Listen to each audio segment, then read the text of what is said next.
This morning po, ang ating pong theme for this month is about the power of God. Amen? So before we proceed, tayo muna po ay mag-pray. Panginoon, maraming salamat po sa umagang ito. Salamat po, God, sa iyong kabutihan.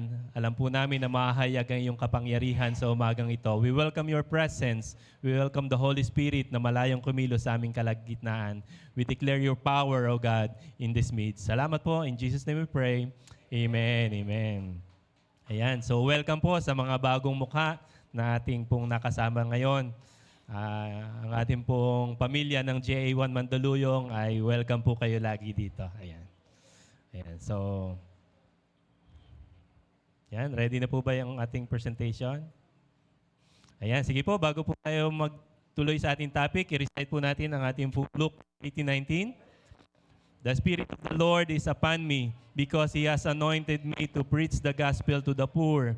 He has sent me to heal the brokenhearted, to preach deliverance to the captives and recovering of sight to the blind, to set at liberty them that are bruised, and to preach the acceptable year of the Lord. Si Jesus po ang the anointed one. Amen? Ang ating pong Panginoon.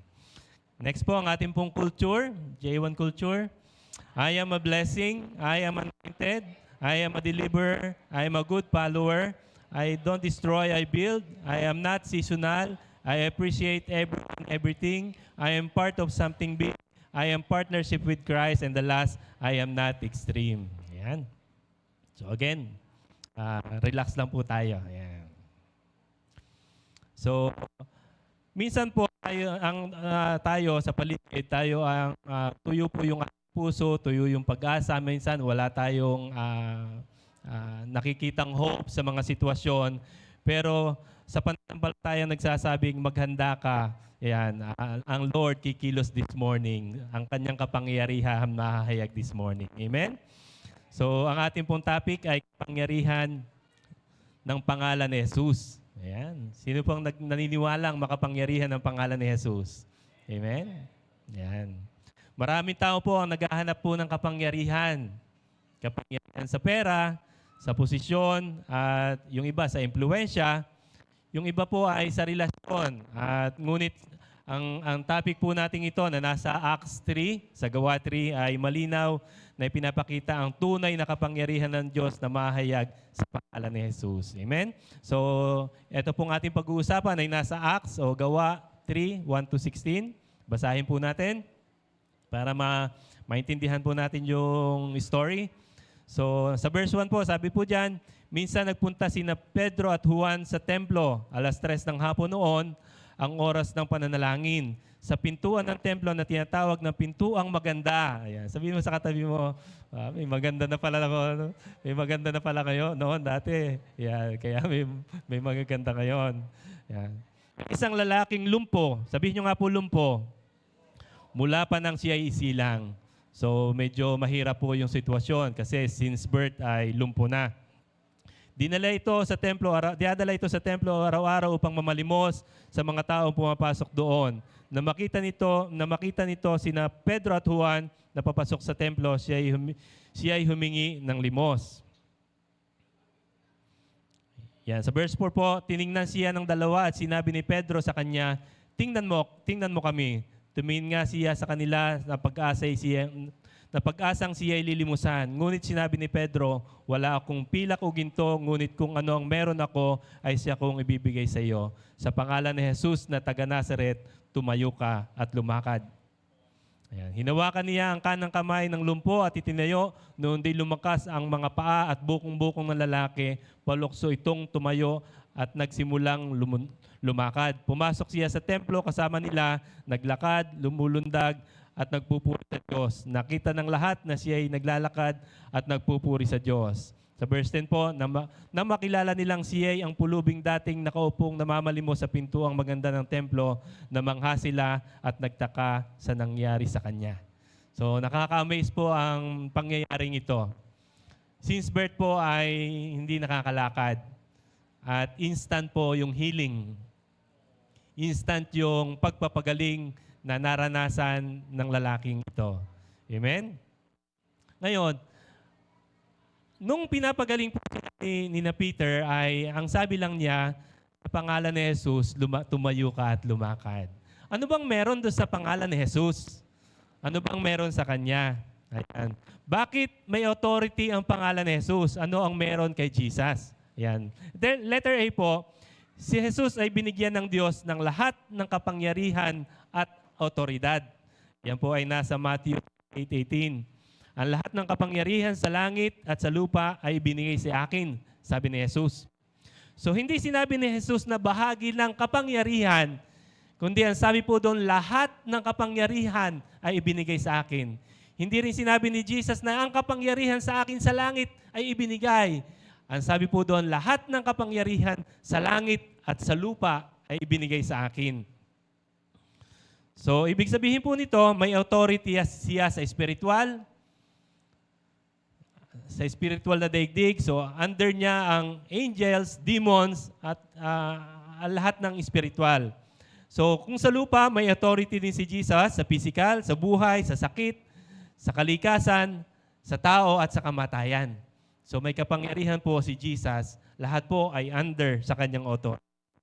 So kapag sinabi po ni Peter sa Gawa 3, yung sinabi ni Peter kanina, na sa pangalan ni Jesucristo, ang ibig sabihin po ay ginagamit ko yung authority na hawak ng lahat ng may kapangyarihan.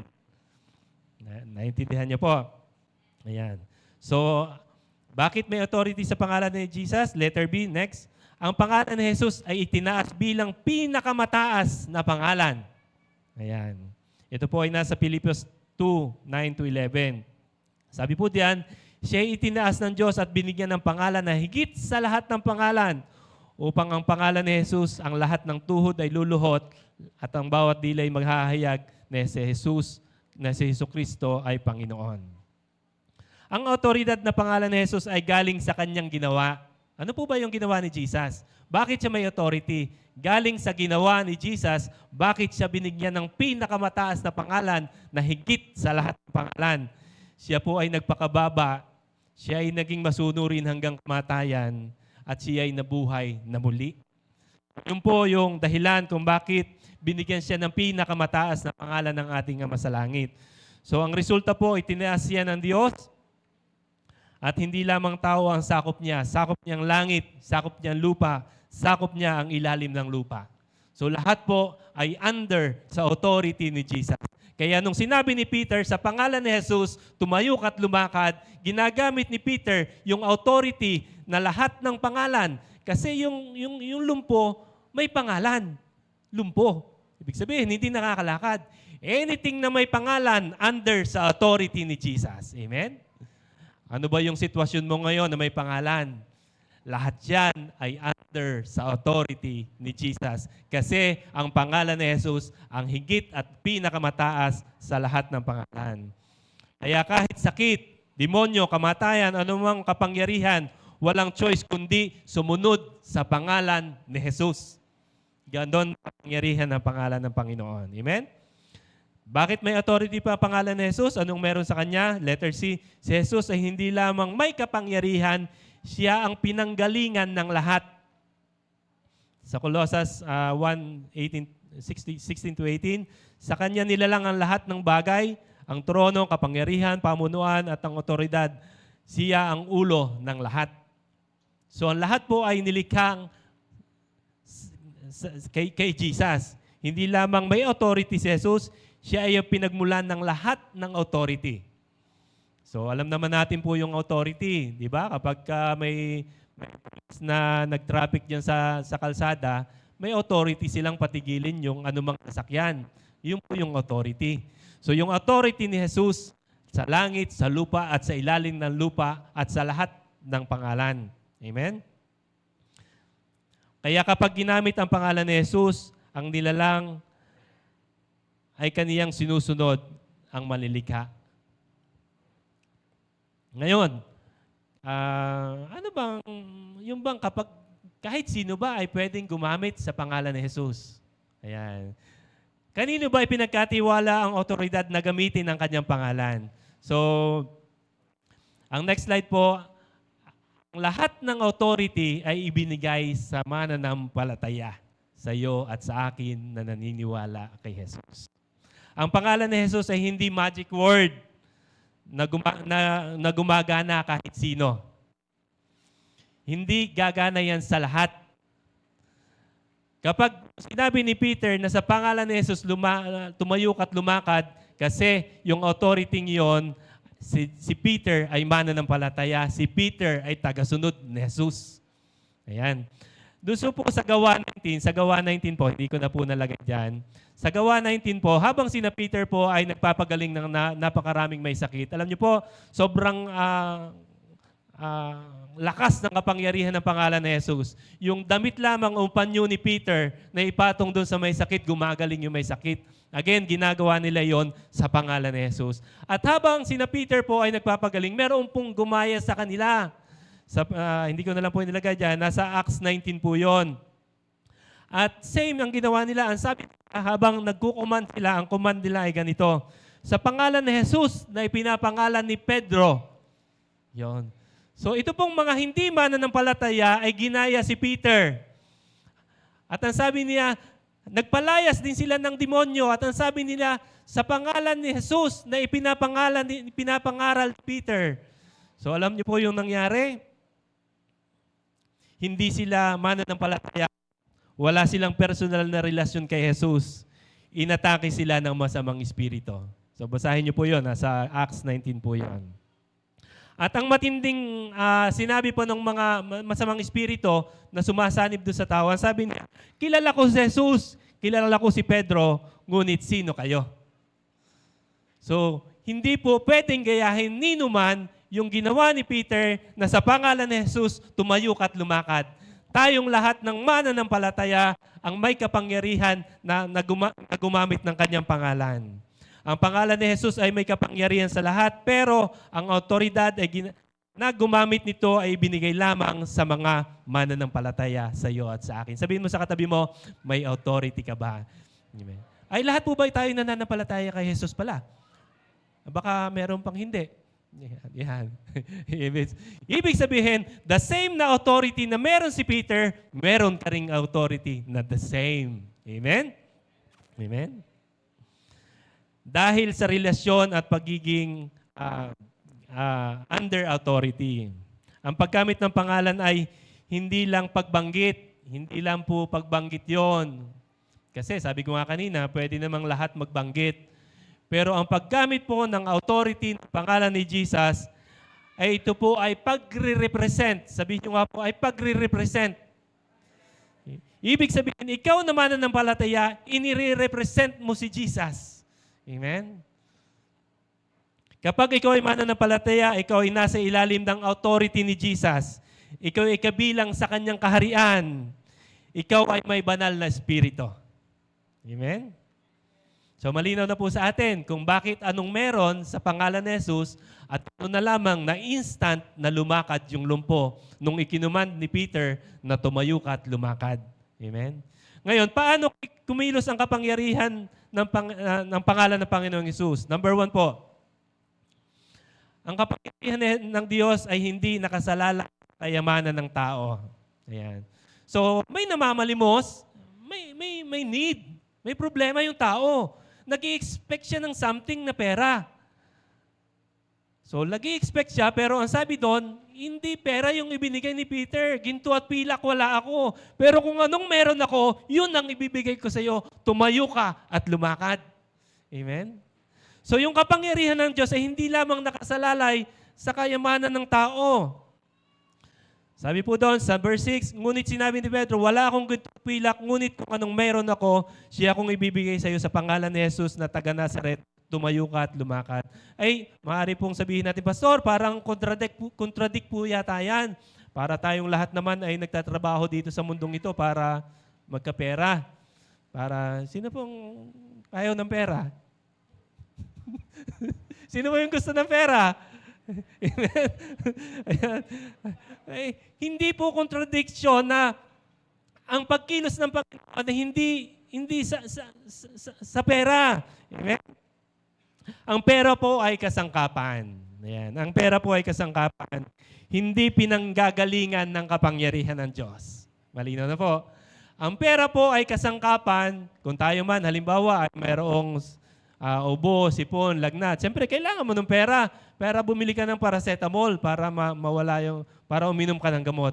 Pero, hindi yung pera, ito po ay instrumento lamang, pero hindi ito pinanggagalingan ng kagalingan, hindi ito pinanggagalingan ng kapangyarihan ng Diyos. Si Solomon, ang pinakamayaman nilikha, ay nagsabi po siya ng ganito. Ang sabi po siya sa Ecclesiastes 1:2, sabi niya, vanity of vanities, all is vanity. Ang sabi po ni Solomon, na pinakamayamang nilikha, lahat ay meron siya, mayaman, lahat ng karangalan, kapangyarihan, kasiyahan na meron siya. Ang sabi niya, walang halaga. Vanity of vanities. Vanity. Bakit? At ang naging konklusyon po ni Solomon sa kanyang buhay, ang sabi po niya, ang lahat ng ito, kung hiwalay sa Diyos, walang tunay, walang silbi. Vanity, vanity. Amen? Yan, si Steve Jobs po, ang Apple co-founder po, ay nagsabi ng ganito bago siya mamatay. Sabi niya, my favorite things in life doesn't cost any money. It's really clear that the most precious resource we all have is time. So si Steve Jobs na bilyonaryo. So sino po yung may iPhone? May iPad. So siya po ang co-founder nito. Yan, yung kulay orange na yan. Full paid. Fully paid. 1 terabyte. Yan. Yan. Orange. Yan, orange. Yan ba may orange? Yan may orange. Yan. Yan. May impluensya sa buong mundo, pero sa dulo ng kanyang buhay, malinaw ang realization niya, may limitasyon ang pera. Hindi nito mabibili ang oras. Hindi nito mapipigilan ang kamatayan. Hindi nito kayang magbigay ng kaligtasan at tunay na kapayapaan. Ang pera po ay parang itong microphone.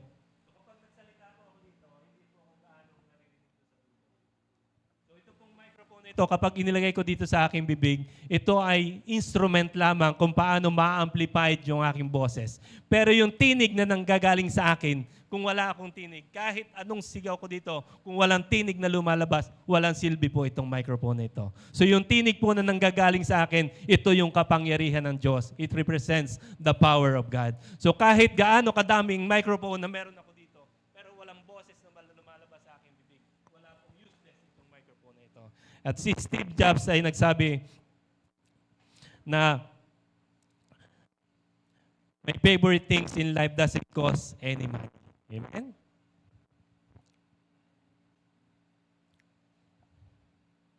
Yan. Number 2, paano kumikilos ang kapangyarihan ng pangalan ni Jesus? Ang kapangyarihan ng pangalan ni Jesus ay nagdadala ng ganap na pagbabago. So may changes kapag naranasan natin yung kapangyarihan ni Jesus. So sa verse 7 po, hinawakan niya ang kanang kamay ng lumpo at itinayo, noon di lumakas ang mga paa at bukong-bukong na lalaki. Palukso itong tumayo at nagsimulang lumakad. Pumasok siya sa templo, kasama nila naglakad, lumundag at nagpuri sa Diyos. Ayun ang maganda. Ito pong dulong ito, yung pinakamaganda. Nagpuri sa Diyos. So kapag naranasan natin yung kagalingan, dapat doon tayo pupunta. Dapat may pagbabago. Kasi pwedeng mapagaling ni Jesus ay umalis na yung lalaki. Pero nagpuri at sumundod sa Panginoon ang lumpong ito. Hindi po paunti-unti yung ginawang himala ng Diyos. Agaran po yung pagaling. Instant yung pagaling. Instant po yung pagaling. Mula sa pilay ay nakalakad. Mula sa nakaupo ay naglukso-lukso. Mula sa namamalimos ay nagpupuri sa Diyos.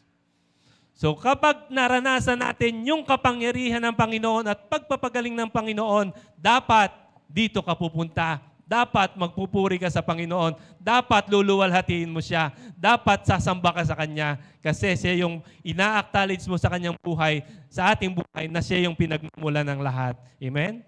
Ang kapangyarihan ng Diyos ay hindi lamang panlabas na pagbabago. Ang bunga nito ay sa loob. Ang dating tahimik at desperadong lalaki ay naging buhay na totoo ng kapangyarihan ng Diyos. So, may mga tao pong pilay.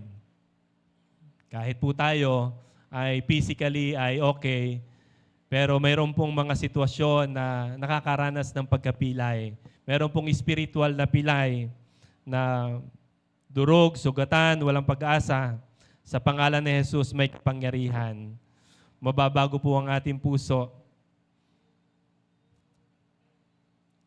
Magbabalik po tayo kapag pinagaling po tayo ng Panginoon. Magbabalik tayo magpuri sa Panginoon. Amen? Kapag tunay na gumalaw ang power of God, hindi ito may tatago. Makikita ito sa lifestyle. Amen? Makikita po ito. Marami pong pilay ngayon. Pilay sa katawan. Yung iba po siguro ay may mga iniindang sakit karamdaman.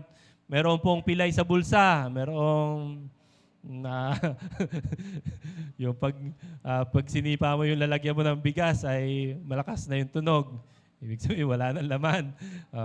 Meron pong pilay sa mga damdamin. Meron pong mga emotions, ay may problema sa pamilya, sa kaibigan.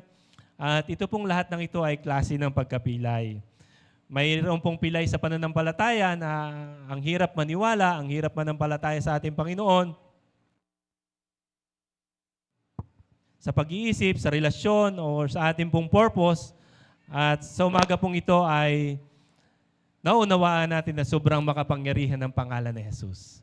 And we have the authority na pinagkaloob po sa atin. Amen? Ang tunay na himala ay hindi lamang sa pagpapagaling ng katawan, kundi ang pananatili ng puso sa presensya ng Diyos. Ang dali pong gumaling. Ang dali pong gumaling.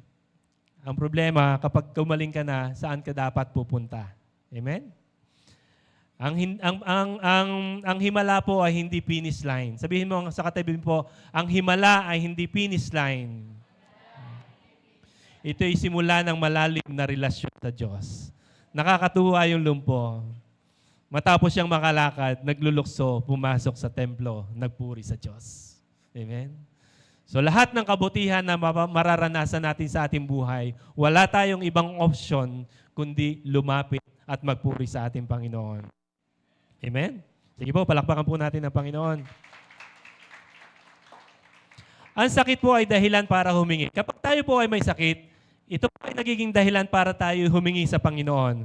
Pero ang kagalingan po ay dahilan para manatili tayo sa Kanya. Amen? Amen. At tuwing po ako mapapatingin doon, talaga ako'y natutuwa kay na Brother Pat, kina Ate.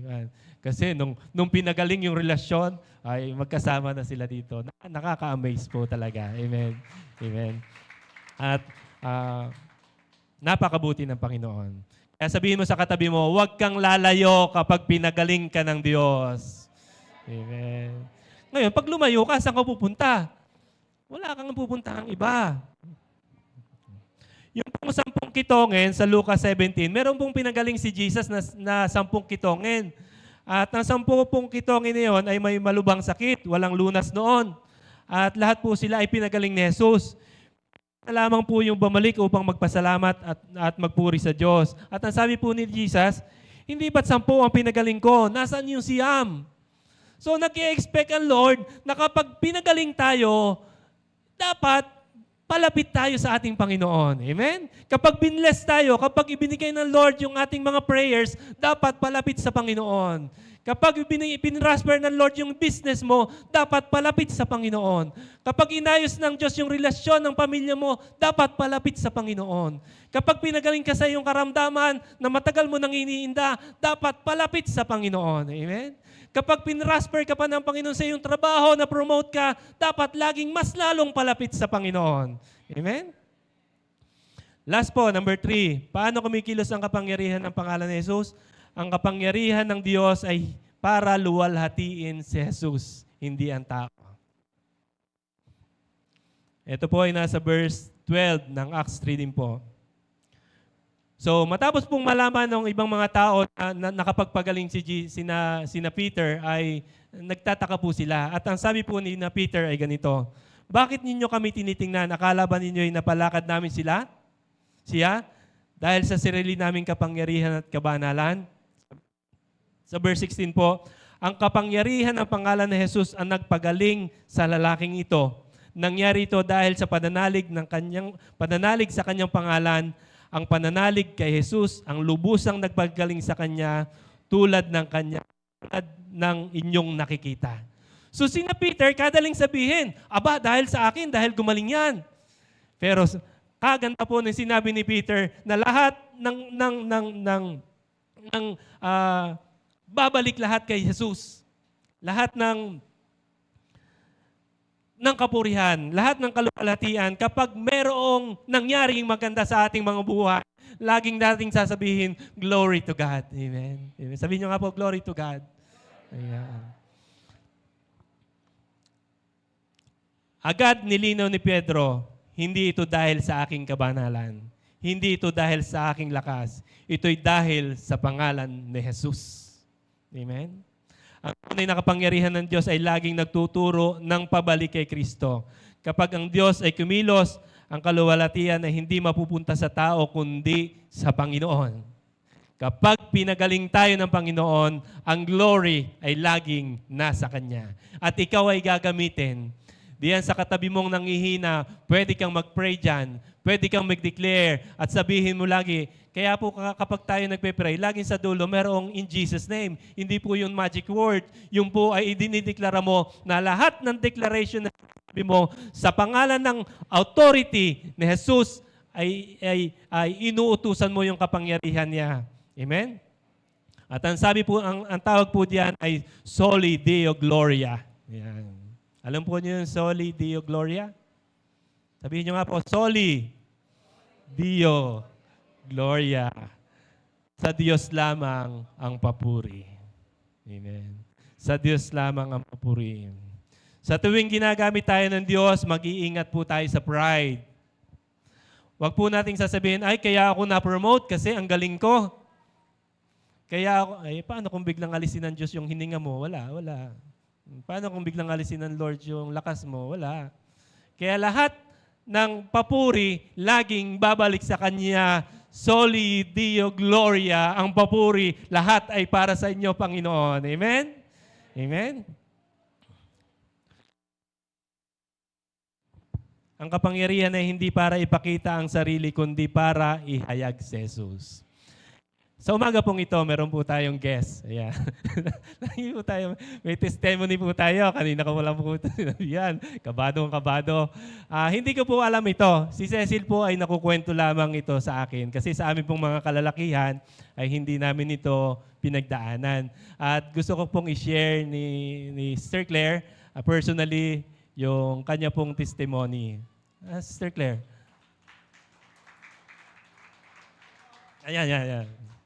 Hindi po madali ito. Ako po ay nahihirapan habang nagkukwento si Cecil. Ay hayaan na po nating si Sister Claire yung magkwento, kahit maikli lang po. Good morning po sa lahat. No? Gusto ko lang i-testify yung nangyari po sa akin. Isa pong kung gaano po si Lord kumilos po sa buhay po namin. Lalo na po sa buhay ko.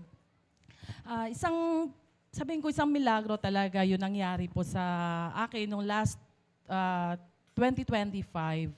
Nagkaroon po ako kasi ng abnormal bleeding for almost 6 months. As in, todo hindi talaga siya, masasabi natin, kasi noong unang sabi, baka magbi-menopause na lang. Pero hindi pala siya yung menopause po yung dahilan po. Kasi yung pain, yung sobrang, parang lagi akong nanganganak na iba talaga yung ano niya. So, yung for 6 months talaga nangyari yun sa buhay ko po. Kaya, nung mangyari na yun, nagkaroon po ako ng mga ibang, di na ako makatulog, maabot na yung BP ko ng, nung una, pababa ng pababa, hanggang dumating po sa punto na naging BP ko 90/60, na parang lutang na ako at nagsusuka na ako. Di na ako makatulog. Pero that time, patuloy talaga ako na nalalangin kay Lord. Lagi lang ako, parang yung iba alam, pero yung iba, Ay, ang normal bleed ko, ang normal magkaroon talaga ako 3 days to 4 days lang.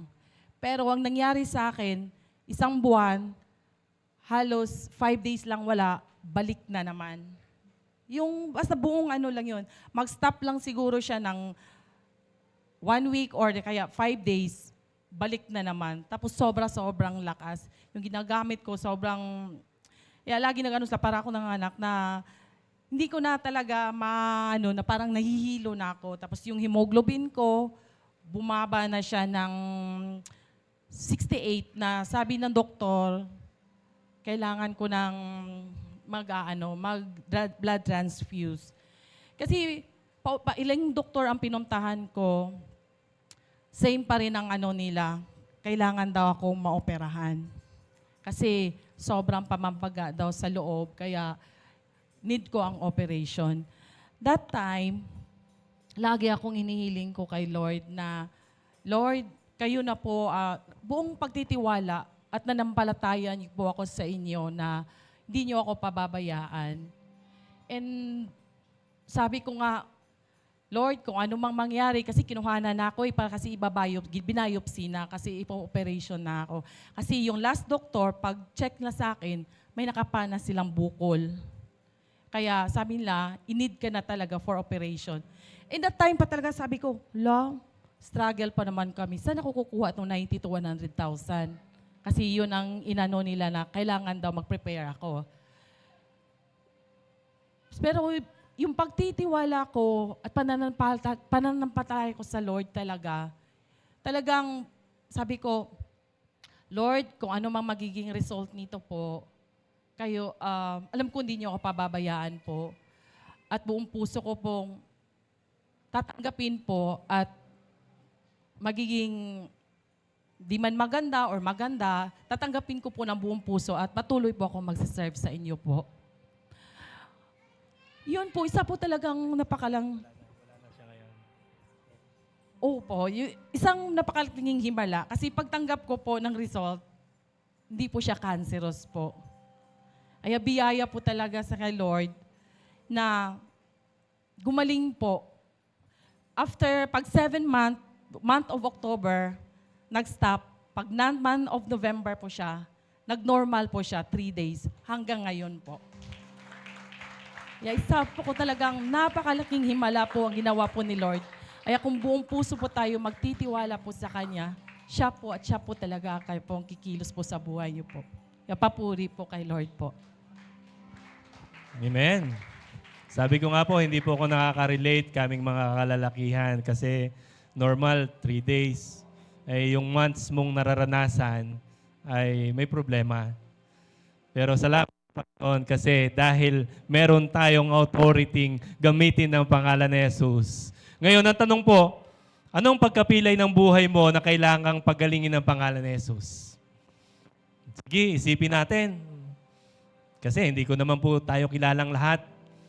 Ano ba yung sitwasyon ng buhay mo na merong pagkapilay na kailangan ng kapangyarihan ng Panginoon at kailangan ng pagpapagaling ng Diyos? Handa ka bang hindi lamang tumanggap ng himala, kundi manatili sa Diyos at maging patotoo sa Kanyang kapangyarihan? Pwede po tayong tumayo this morning. Awitan natin ng Panginoon. Ang presence ng Lord ay nasa ating kalagitnaan.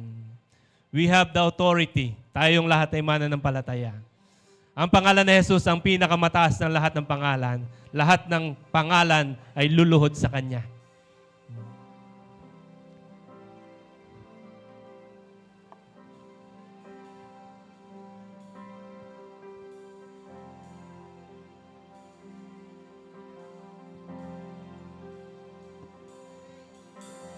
I just want to speak the name of Jesus Come on. over Say it. every heart and every mind. Say the name of Jesus. 'Cause I know there is peace within your presence. Ang presence ng Lord ay nasa ating I speak kalagitnaan. Jesus.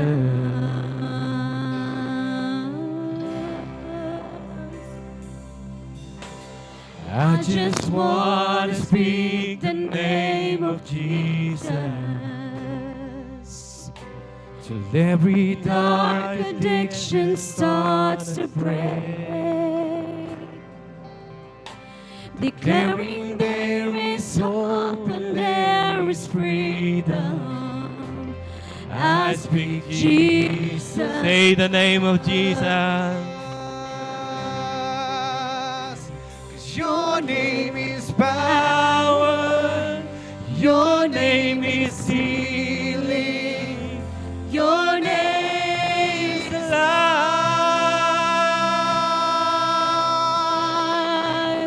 Break every stronghold. Shine through the shadows. Burn like a fire. Huwag mong isipin yung pagkapilay ngayon. Isipin mo ang kanyang pangalan. Isipin mo ang pangalan ni Jesus. Is healing. Your name is life.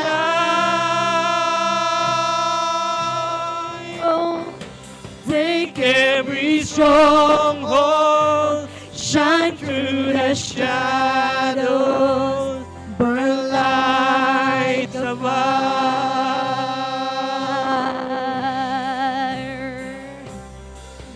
Shout Jesus from the mountain, Jesus in the street, Jesus in the darkness over every enemy. Jesus from my family, I speak the holy name. Come on, itaas po natin ang ating mga kamay. Nananampalatayong lahat. Nananampalatayong lahat kay Jesus. Shout Jesus from the mountain, Jesus in the street, Jesus in the darkness of the world. Walang sinabi yan, anumang panghihina, anumang pagkulumpo, walang sinabi yan sa pangalan ni Jesus. Kasi ang pangalan ni Jesus ang pinakamataas sa lahat ng pangalan. Lahat ay luluhod, lahat ay under sa kanyang authority. Woo! Shout Jesus from the mountain, and Jesus in the street, and Jesus from the mountain, every enemy, and Jesus from my family, I speak the holy name, Jesus. Isang pa. Shout Jesus from the mountain. Shout the name of Jesus in the street. Jesus from the darkness over every enemy. Jesus from my family. I speak the holy name. Jesus.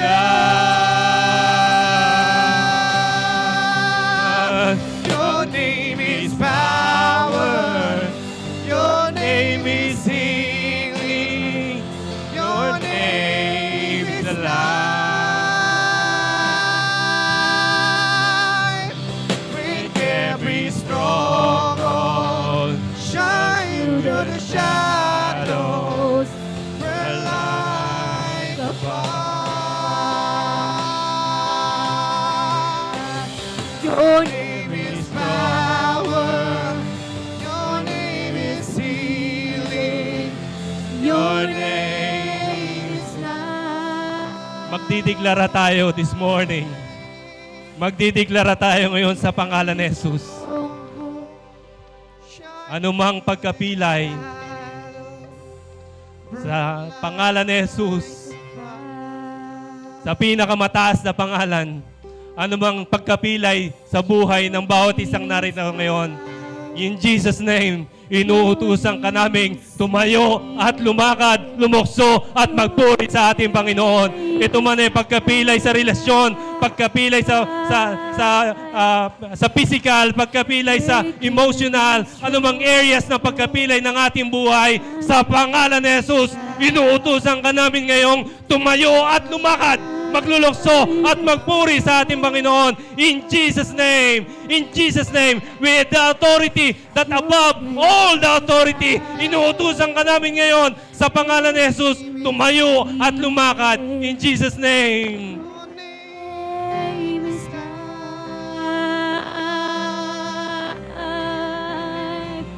Break Every stronghold, shine through the shadows, burn light above.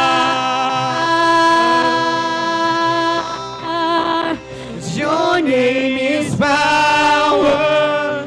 Your name is healing. Inaayos ng Lord ang ating family. Name is Inaayos ng Lord yung physical health mo ngayon. Inaayos ng Lord yung mga grades ng mga estudyante. Inaayos ng Lord yung ating mga trabaho, yung ating mga business. Inaayos niya ngayon yun. like a fire.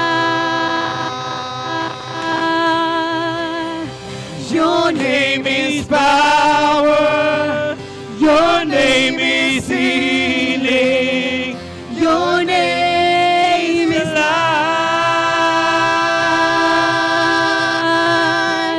Break every stronghold. Shine through the shadows. Your light above.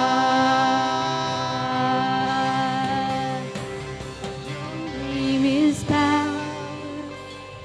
Your name is healing. Your name is Life. Soli Deo Gloria. Come on, let's say it.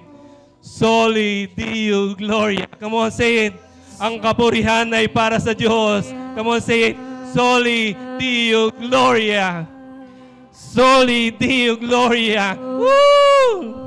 Thank you, Lord. Thank you, Jesus. Palakapakan po natin ang ating Panginoon.